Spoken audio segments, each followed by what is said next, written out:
2025 और हमारी वित्त मंत्री निर्मला सीतारमन ने अपना यूनियन बजट आगे रखा था जिसमें कई सारी अनाउंसमेंट्स थी, लेकिन उसमें जो सबसे ज़्यादा अहम लगी वो थी स्टार्टअप्स, एमएसएमईज, एग्रीकल्चर और एक्सपोर्ट के संदर्भ में, क्योंकि उन्हीं से इकोनॉमी का सही तोल भाव पता चलता है।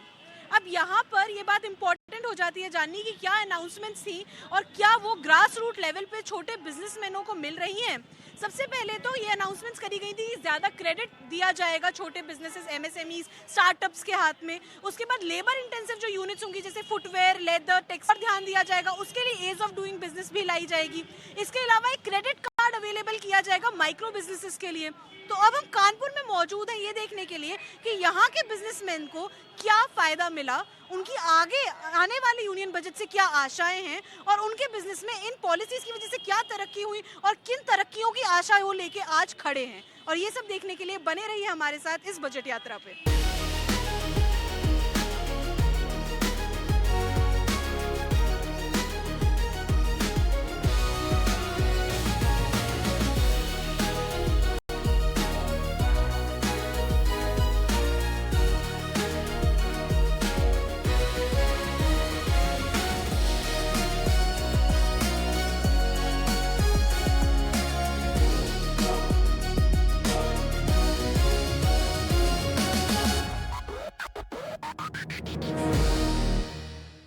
Now we are at the Naveen Market of Kanpur city and we are going to be speaking to some of the retailers and shopkeepers who have been here for several years and we'll be asking them what their expectations for the union budget are. आपके हिसाब से फिलहाल ग्राहक का mood कैसा है?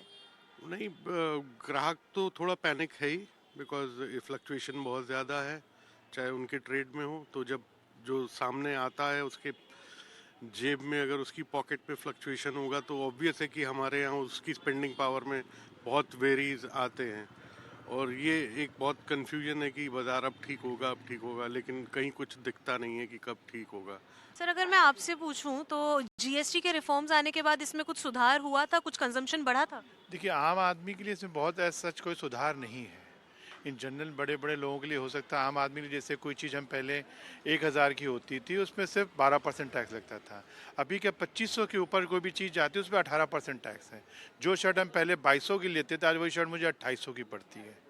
किसी भी कंपनी में जाइए उनसे पूछिए ये क्या है, बोले 6% गवर्नमेंट का एडिशनल है, इस पर आपको एक्स्ट्रा देना है। तो आपके हिसाब से ज्यादा कोई इम्पैक्ट कंज्यूमर की बाइंग पावर पे नहीं देखा? ऐसा कुछ नहीं फर्क पड़ा है। आम आदमी हमेशा पिसता है, मध्यम वर्गीय को हमेशा मार पड़ती है। अपर वाला बोलता मुझे कोई फर्क नहीं, मैं जब चाहूँ जैसे चाहूँ ऐसे करा लो। लोअर वर्ग को कोई फर्क नहीं पड़ता फर्क हम मध्यम वर्गीय लोगों को। सर, अगर मैं आपसे पूछूं, फिलहाल आप यहाँ पे ऑफलाइन रिटेल में काम कर रहे हैं, ऑनलाइन रिटेल का कोई कंपटीशन आप देख रहे हैं? और मेरे को लगता है कि ऑनलाइन की वजह से ऑफलाइन जो ट्रेडर है वो बराबर डिप्रेशन में जा रहा है। रीज़न ये है कि कस्टमर्स जब आते थे बाज़ार में कम्यूट करते थे तो उस बहाने से वो विंडो शॉपिंग भी करते थे, जिसका पूरा उनका एक्सपोजर हम लोगों ने ऑनलाइन की वजह से लगभग ख़त्म कर दिया है। अब हमारे मूवमेंट नहीं हो रहे हैं मार्केट्स में। जी सर। सर, अगर मैं आपसे पूछूं, सबसे पहले तो मैं आपसे ये पूछूंगी जीएसटी रिफॉर्म से लेके अभी तक क्या कंजम्पशन में फ्लक्चुएशंस हैं ऊपर नीचे और आपको क्या असर देखने को मिलता है, और अभी आपको क्या लग रहा है कि कंज्यूमर की डिमांड ग्रो कर रही है, कम है, क्या इम्पैक्ट आप पे पड़ रहा है? बिल्कुल डायरेक्ट इम्पैक्ट है। जो हमारा जीएसटी जैसे हमारा बढ़ रहा है उसके अकॉर्डिंग कंजम्पशन ऑटोमेटिकली कस्टमर कम करेगा। जो मिडिल क्लास, यहाँ पर 80% मिडिल क्लास है, 90% बल्कि 10% को आप अपर क्लास बोलते हैं। तो जो 80% का है कस्टमर वो आता है यहाँ पर लेने। अगर आप जीएसटी बढ़ाते जाओगे तो कंजम्पशन ऑटोमेटिक कम होगा अपने आप। अभी जो कम किया है, हाँ, ये भी मैं कहूँ थोड़ा इसमें प्लस हुआ भी है कंजम्पशन का। लेकिन जो मेरा ट्रेड है, जैसे सपोज मैं फॉर एग्जांपल मैं अपना ट्रेड ले रहा हूँ, ठीक है, मेरा ट्रेड है लेडीज़ एथनिक वेयर का, ठीक है। उसमें जो हमारी बेसिक रेंज स्टार्टिंग रेंज है जो कॉस्टिंग 2500 से होता है, जैसे अभी भैया ने अरुण भैया ने बताया। तो 2500 में जब आपने 12 से 18 कर दिया तो उसमें 6% बढ़ गया टैक्स। सपोज हम 1 लाख की परचेजिंग करते हैं तो उसमें 18% 18,000 सीधा हमको गवर्नमेंट को एज अ जीएसटी देना पड़ेगा पहले। तो कॉस्ट बढ़ेगी तो ऑटो कौन देगा बाद में, लास्ट कौन होगा? कस्टमर ही देगा ना। तो कंज्यूमर देगा तो उसके अकॉर्डिंग बहुत ज़्यादा बढ़ जाएगा। सीधा ये पॉइंट है जो आपने क्वेश्चन बोला ना, उसी में आंसर यही है। Thank you so much for speaking to us sir. Thank you everyone. Thank you so much. हम मिलने आए हैं यश अग्रवाल जी से, जो कि नेचुरेंट इंडस्ट्रीज प्राइवेट लिमिटेड के फाउंडर भी हैं और डायरेक्टर भी। ये कंपनी है जो 2022 में शुरू हुई कानपुर शहर में, और ये लोग होम हाइजीन के प्रोडक्ट्स बनाते हैं। ईटी नाउ स्वदेश में आपका बहुत बहुत स्वागत है। शुक्रिया शुक्रिया। सर, सबसे पहले सवाल तो मेरा आपसे यही रहेगा कि आपने एक बिजनेस का संचार कानपुर में टीयर 2 सिटी में किया है, तो इसके लिए लेबर, बैंक या किसी भी और एंटिटी से क्रेडिट उठाना, इसके साथ साथ कनेक्टिविटी से लेके बाकी सारे रिसोर्सेज और पॉलिसी, जो गवर्नमेंट पॉलिसी होती है, इस सब का आपको कितना फ़ायदा या नुकसान रहा? बिजनेस शुरू करना आपके लिए कितना मुश्किल या आसान था? देखिए, हम लोग ने 2020 में ये कंपनी का फाउंडेशन किया। उस समय हमारा मेजर फोकस था natural food colours banana, but क्योंकि कोविड आ गया, एकदम से बिजनेसेस अप एंड डाउन हो गए, शेयर मार्केट ऊपर नीचे होने लगा, पूरी अर्थव्यवस्था बिगड़ गई। तो हम लोग को एक वहाँ से एक रास्ता दिखाई दिया। हम लोग ने फोरे किया सैनिटाइज़र्स में। उस समय हम लोग को डिस्ट्रिक्ट में रिक्वायरमेंट थी बहुत भारी तादाद में सैनिटाइज़र्स की। तुरंत हम लोग को लाइसेंस मिल गए और हम लोग ने इंडिया के काफ़ी बड़े टेंडर्स भी करे। फिर वहाँ से हम लोग को फोरे ये समझ में आया कि क्योंकि cleaning industry is the need of the hour उस समय पे, तो हम लोग ने फिर सारे अपने व्यवस्थाओं को एकत्र करके हम लोग ने लैब में इन्वेस्ट करा। वहाँ से हम लोग ने R&D शुरू करी। हम काफ़ी बार सुनते हैं कि ऑफलाइन जो सेलर्स हैं उनके मार्केट कैप में कुछ कमी आई है, कंपटीशन है ऑनलाइन स्पेस से, लेकिन जब आपकी तरह कोई नया बिजनेस शुरू होता है तो वो अपना सामान कहाँ बेचना प्रेफर करते हैं, ऑनलाइन या ऑफलाइन, और क्यों? देखिए, ये एक बड़ा ही चैलेंजिंग सवाल आपने पूछा। इसमें देखिए, मैं तो यही कहूँगा कि जितने भी स्टार्टअप्स हैं वो फर्स्ट ऑनलाइन ही प्रेफर करते हैं, क्योंकि एक तो नंबर वन जो एंट्रेंस कॉस्ट है और जो एग्जिट कॉस्ट है, that is very less on online space. वहाँ पे advertisement cost is very less.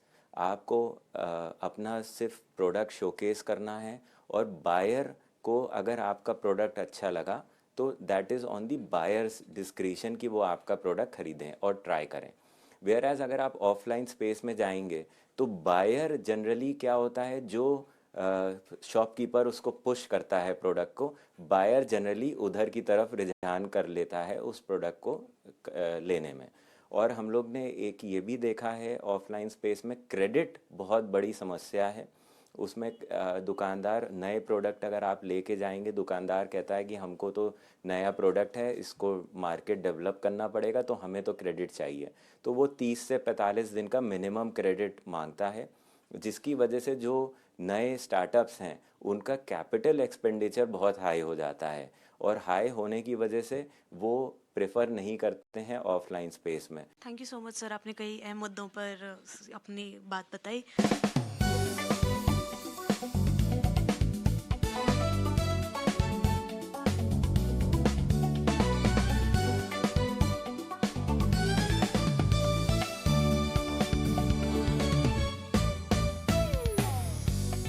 सबसे पहले मैं आपसे ये पूछना चाहती हूँ कि अभी आपके हिसाब से कानपुर में बिजनेस के मामले में क्या माहौल चल रहा है, यहाँ के छोटे बिजनेस कैसा कर रहे हैं आपके हिसाब से? देखिए, अगर कानपुर की स्पेशली हम बात करते हैं तो कानपुर अभी तक एक औद्योगिक नगरी रूप में जाना जाता था, तो इस लिहाज से यहाँ पे बिजनेस की एक्सपेक्टेशन बहुत ज़्यादा हो जाती है। अभी जो नया रिज्यूम या नई गवर्नमेंट जिस तरीके से डेवलपमेंट का काम कर रही है कि हाईवे पे बहुत काम किया, एक्सप्रेसवे पे बहुत काम किया, एयर कनेक्टिविटी ठीक की, रेल कनेक्टिविटी ठीक की, तो पूरे यूपी में बहुत स्कोप हो गया है बिजनेस का।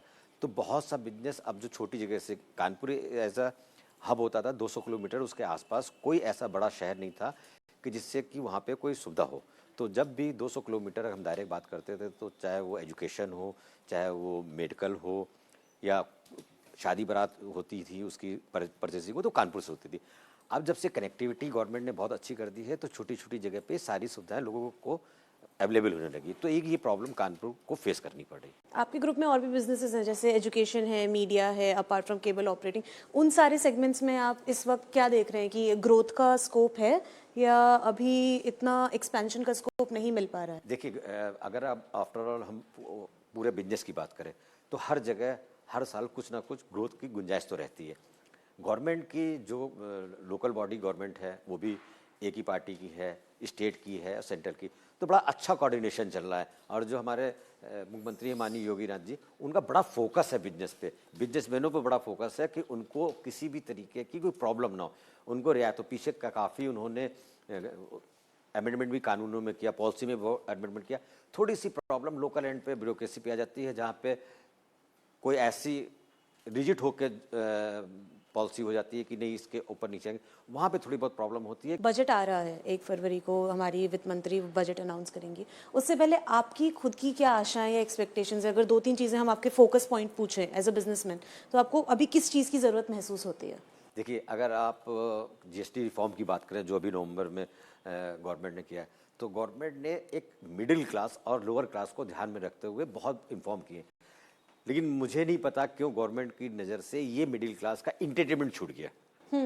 उस पर भी सारे टैक्सों में रिफॉर्म एक ऐसा ही है, 18% इसको स्लैब को चेंज नहीं किया। तो मेरे ईटी नाउ के माध्यम से एक गवर्नमेंट से एक प्रे है कि वो इस पे जरूर ध्यान दें, जिससे कि जो मीडियम क्लास केबल ऑपरेटर है और मीडियम क्लास जो उनका दर्शक है, उनको इस पे बहुत रिलीफ मिले। 18% टैक्स बहुत हैवी होता है और इस समय जितना कंपटीशन है उससे केबल ऑपरेटर कम्पीट नहीं कर पा रहा है। बजट से अगर कोई पॉलिसी वाइज हम आपसे पूछे कि हाँ ये एक लेक्यूना या ये एक प्रॉब्लम भी है जो सॉर्ट होनी चाहिए जीएसटी के अलावा कुछ, तो आप क्या कहेंगे? नहीं, इस समय जो टैक्सेशन है वो बहुत ठीक है। थोड़ी सी गवर्नमेंट से रिक्वेस्ट रहती है कि जैसे जैसे आपकी इनकम बढ़ती है वैसे वैसे स्लैब भी बढ़ाना चाहिए।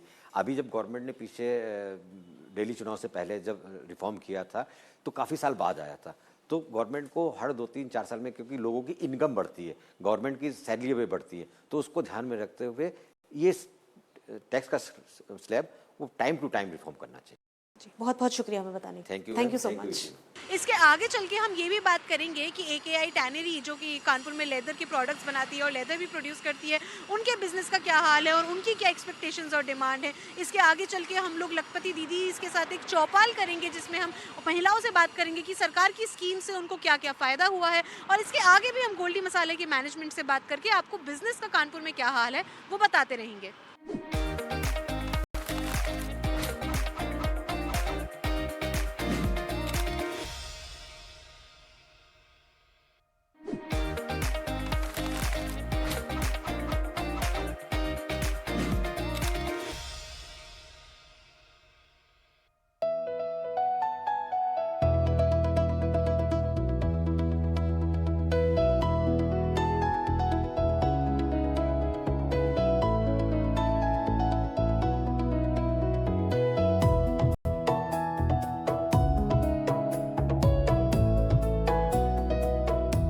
बजट यात्रा के इस अगले सेगमेंट में हम कानपुर में एक टैनरी में आ गए हैं और जैसा कि हम सब जानते हैं कानपुर जाना चाहता है अपनी लेदर मैन्युफैक्चरिंग यूनिट्स के लिए।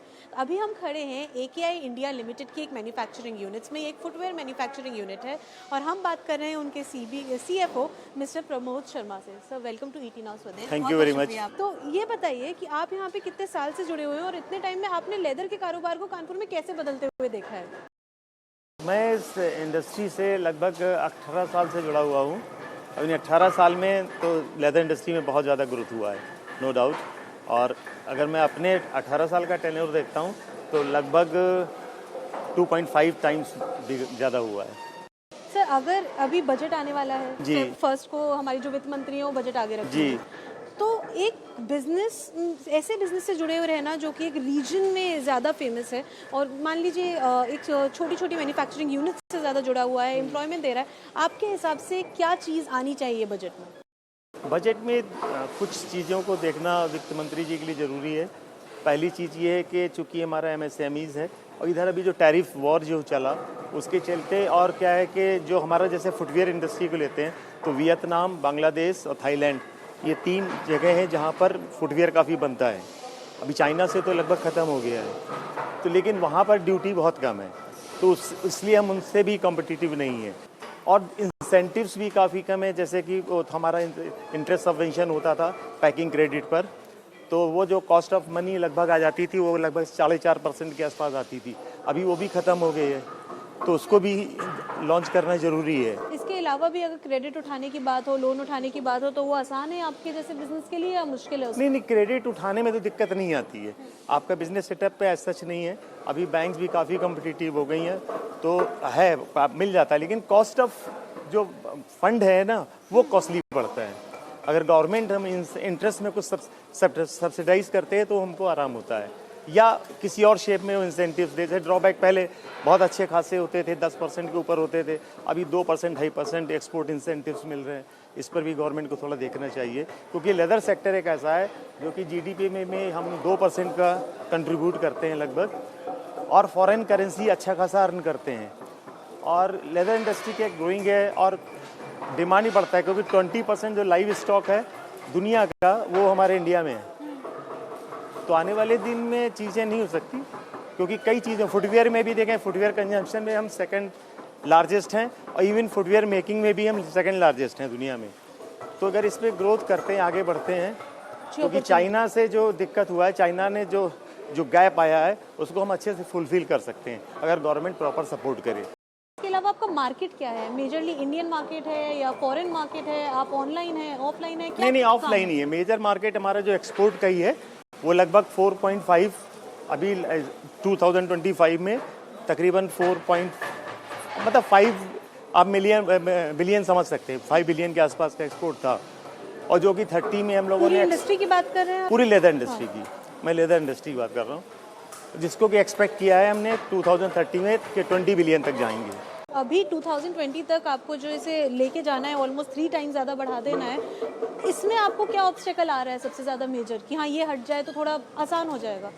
ऑब्स्टिकल नहीं है मार्केट में, तो देखिए सबसे बड़ी चीज़ ये कि चूँकि हमको प्रोडक्शन कैपेसिटी भी बढ़ाना पड़ेगा ऑब्वियसली, तो प्रोडक्शन कैपेसिटी बढ़ाने के लिए जो लैंड अवेलेबिलिटी है वो अच्छा हो, लेदर क्लस्टर्स वगैरह या हमारे जो है गवर्नमेंट उस पर ध्यान दे, जहाँ की क्लस्टर्स डेवलप करे, जहाँ पे फुटवेयर वाले आएँ, और मशीनों पे सब्सिडी जो है थोड़ी ज़्यादा करें, ताकि प्लांट एंड मशीनरी भी ले सकें और सस्ती दरों पे हमको ज़मीनें मुहैया कराएं। तो ये सारी चीज़ें करेंगे तो, क्योंकि साथ साथ हमको प्रोडक्शन कैपेसिटी भी अपनी पैरेलली बढ़ानी पड़ेगी। डिमांड है बाहर? जी, डिमांड तो है। Thank you so much sir, हमें बताने के लिए। धन्यवाद बात करने के लिए। आपसे मैं सबसे पहले ये पूछना चाहूँगी हमारे दर्शकों के लिए कि आपका नाम क्या है और कितने टाइम से आप स्कीम से जुड़ी हुई हैं? सभी को मेरा नमस्ते। मेरा नाम पप्पी सचान है, ब्लॉक घाटमपुर, कानपुर नगर से हूँ। मेरे समूह का नाम मिलन स्वयं सहायता समूह है। मेरे समूह का गठन 1/1/2017 में हुआ था। लगभग 8 या 9 साल हो गए जुड़े हुए समूह से, और मेरा समूह इस समय नमकीन, बुकनू, बेसन सत्तू और मोटे अनाज पे काम कर रहा है। बकरी पालन भी है, भैंस पालन है, मुर्गा फार्म है, मछली पालन है, और दूध डेयरी का भी काम चल रहा है। मैम अगर आपसे पूछूं, आपको कितने टाइम की ट्रेनिंग मिली थी इससे पहले कि आपने खुद की कमाई शुरू करी हो? अपना बिजनेस डालने से पहले आपको ट्रेनिंग कितने टाइम की दी गई थी? 8 दिन की। हमने वो लोन उठाया था 1 लाख रुपए का, तो उसमें चक्की का कारोबार किया, फिर इसके बाद हमने 1 लाख रुपया वापस किया, फिर इसके बाद 1 लाख उठाया तो उससे हमने स्पेलर लिया, फिर जमा किया, फिर उसके बाद उठाया 15,000 रुपया, तो उसको वो जो मिक्सचर मशीन है, धनिया मिर्चा वाली होती है, वो वाली मशीन डाली, उससे हमारा कारोबार बढ़िया चल रहा है, और लगभग 22-23 हज़ार रुपया महीने में बच जाता है। दीदी आपसे पूछे आप क्या करते हो, तो आप बताइए आप कैसे जुड़े? व्यापार करते हैं। और इससे पहले आप क्या कर रहे थे? दूध ही का कर रहे थे, पहले छोटा था, फिर बढ़ाया, जब समूह में जुड़े फिर लोन लिया, फिर और बढ़ाया। तो आपको ट्रेनिंग की तो जरूरत नहीं पड़ी होगी, आपको ऑलरेडी आता होगा। हाँ, ट्रेनिंग धीरे धीरे हमने घर ही से ले ली थी। अब कितना बड़ा हो गया आपका दूध का डेयरी का जो काम है? दूध का व्यापार काफी बड़ा है। क्या क्या आप प्रोडक्ट्स भी बनाते हैं, सिर्फ दूध? हाँ, घी भी है, दूध भी है, पनीर भी है, ये सब बनाते हैं। मैं मत्स्य पालन का कार्य करती हूँ। मैंने समूह से लोन लिया था 6,000 रुपये। 6,000 से हमने स्टार्टिंग की। जब 6,000 का हमने बीज डाला अपने तालाब पे, तो उसमें हमको 1 साल पे 1.5 लाख की इनकम तैयार हुई। इसके बाद में हमने वो पैसा वापस करके हमने 15,000 लोन लिया। 15,000 पे हमको 2 लाख की इनकम तैयार हुई। इसके बाद में मेरा लखपति दीदी की हमको ट्रेनिंग मिली थी। लखपति दीदी का सर्टिफिकेट मिला था, उससे हमको लोन मिला 50,000 का। उससे हमने 1.5 लाख का बीजा डाला अपने तालाब पे। आज हमारी अभी पिछले दिसंबर में मछली पकड़ी गई हैं, जिसमें 4 लाख का इनकम तैयार हुआ है। और इसके बाद में जो उसमें हमारी इनकम हुई, हमने उसमें 6 बीघे गन्ने भी तैयार करवाए है। गन्ना हमारा 7 लाख का गया है अभी, और हम बच्चों को भी अपने इंग्लिश मीडियम में पढ़ा रहे हैं और अच्छी खासी हमारी इनकम है। और हम अपने CLF के मैनेजर भी हैं, और हम मेरे हस्बैंड भी बढ़िया सपोर्ट करते हैं। समूह से में जुड़ने से हमको बहुत अच्छा प्रॉफिट हुआ। मेरी छोटी सी दुकान थी कॉस्मेटिक की, जो पहले तो मेरी उससे गुजारा नहीं हो रहा था। फिर हमने समूह उसमें SHG में जुड़े, फिर उसमें क्या किया, हमने 20,000 रुपये उठाए। 20,000 उठाने के बाद हमने उसमें एक फ्रीजर लिया। अच्छा। हाँ, फ्रीजर लेने के बाद फिर उसमें हमें 8-10 हज़ार का माल उसमें डाला। फुटकर में हमने बेचा। बेचने के बाद जब हमारी इनकम होने लगी, हमने क्या किया, फिर हमने 20,000 उसको हमने जमा कर दिया। जमा करने के बाद फिर हमने क्या सोचा कि जब हम ये इतना हमारा प्रॉफिट हो रहा है, क्या करें, हम थोक में डाल लें। फिर हमने उसको जमा करके 1 लाख रुपए उठाया। 1 लाख रुपए उठाने के बाद फिर हमने थोक में दुकान डाली। स्कूल में मिड डे मील नहीं चलती, तो दाल और दलिया का ब्लॉक से सर लोग आए तो बताए कि आप लोग काम कर सकती हैं। तो हमने कहा कि जी सर कर सकते हैं। तो हमें 8 पंचायत का वो दिया, आदेश दिलवाया, जिले से मिला। तो हम लोगों ने 1 साल तक वो किया, मिड डे मील वाले दाल दलिया दिया। उसमें हमें प्रॉफिट हुआ मैम, वही 1.5-2 लाख का लगभग हुआ। हमारे साथ हैं एक बहुत ही ज़्यादा स्पेशल गेस्ट, जिनका नाम है आकाश गोयनका जी, जो कि गोल्डी ग्रुप के डायरेक्टर हैं। सबसे पहले तो सर मैं आपका स्वागत करती हूँ ET नाउ स्वदेश में। बहुत बहुत धन्यवाद हमसे बात करने के लिए। सर, हम बजट के बिल्कुल पास खड़े हैं। फरवरी 1 को हमारी जो वित्त मंत्री हैं वो बजट आगे रखेंगी, और आप एक काफ़ी बड़े बिजनेसमैन हैं। अगर हम देखे जाएँ कि ये एक Tier 2 सिटी है कानपुर की, वहाँ पे तो आपका क्या मानना है कि अभी कानपुर में बिजनेस के लिए और अपना खुद का कोई कारोबार शुरू करने के लिए, या फिर बसे बसाए कारोबार को आगे बढ़ाने के लिए कैसा मूड और माहौल है? कानपुर, जैसा कि हम लोग जानते हैं कि आज से करीब 200 साल से कानपुर में टेक्सटाइल इंडस्ट्री हो, चाहे ऑयल इंडस्ट्री हो, स्पाइसेस इंडस्ट्री हो, या लेदर मैन्युफैक्चरिंग इंडस्ट्री हो, कानपुर शुरू से ही एक बहुत बड़ा औद्योगिक शहर रहा हुआ है। एंड यहाँ पे लाखों में लेबर फोर्स है। कानपुर में एक जो कानपुर हमेशा जिस चीज़ से जूझता था कि विकास के उस पर के ऊपर कि विकास कानपुर में एक जो कि कहा जाए आपका एक बुनियादी ढांचा, जिसमें आपके हाईवेज हों, एयरपोर्ट्स हों, और एक कनेक्टिविटी का माहौल हो, व्यापार करने का एक अनुकूल माहौल हो, जिसमें डर नहीं हो आदमी में।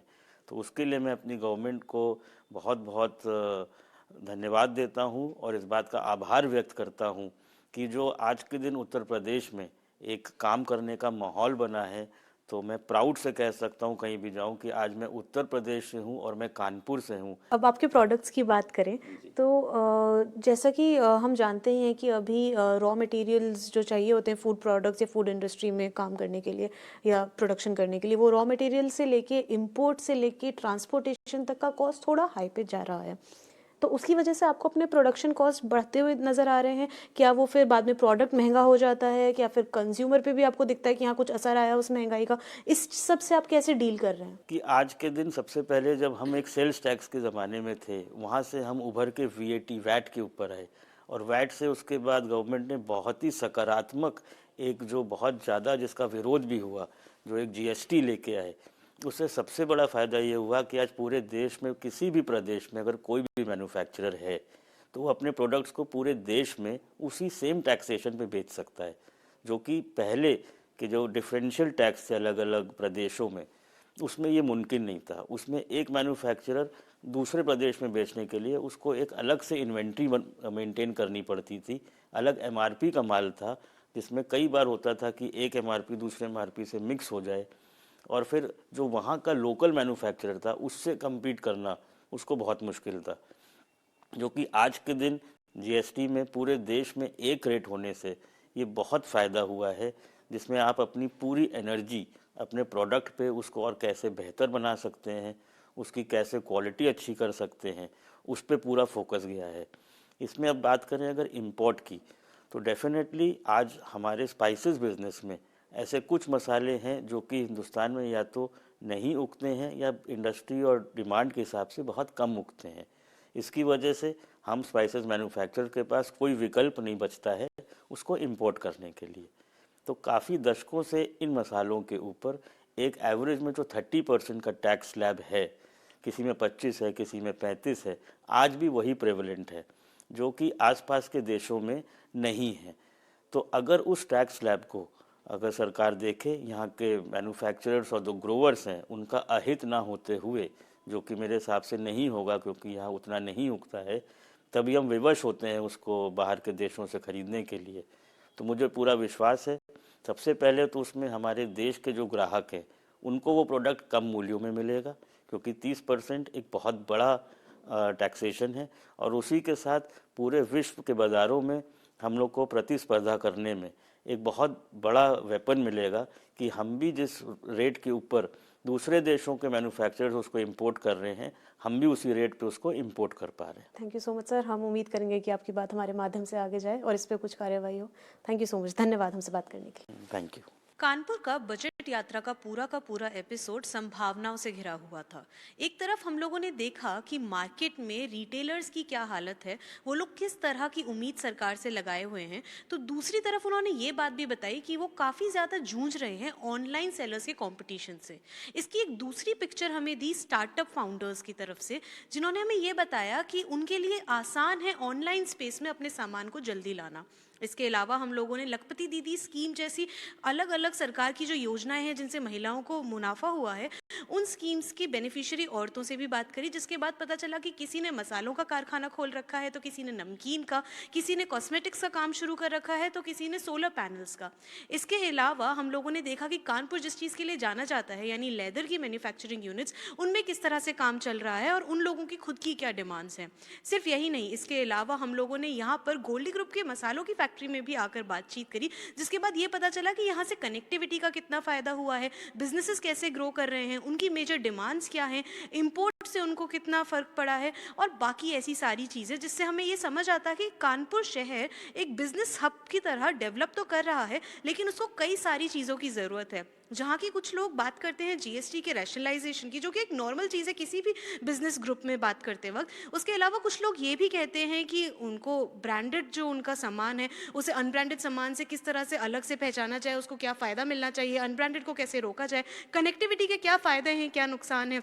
इसके अलावा भी इन्वेस्टमेंट हुआ है, दिख रहा है, और क्या क्या और सुविधाएं सरकार की तरफ से उन्हें मिली हैं। बजट यात्रा के इस एपिसोड में इतना ही।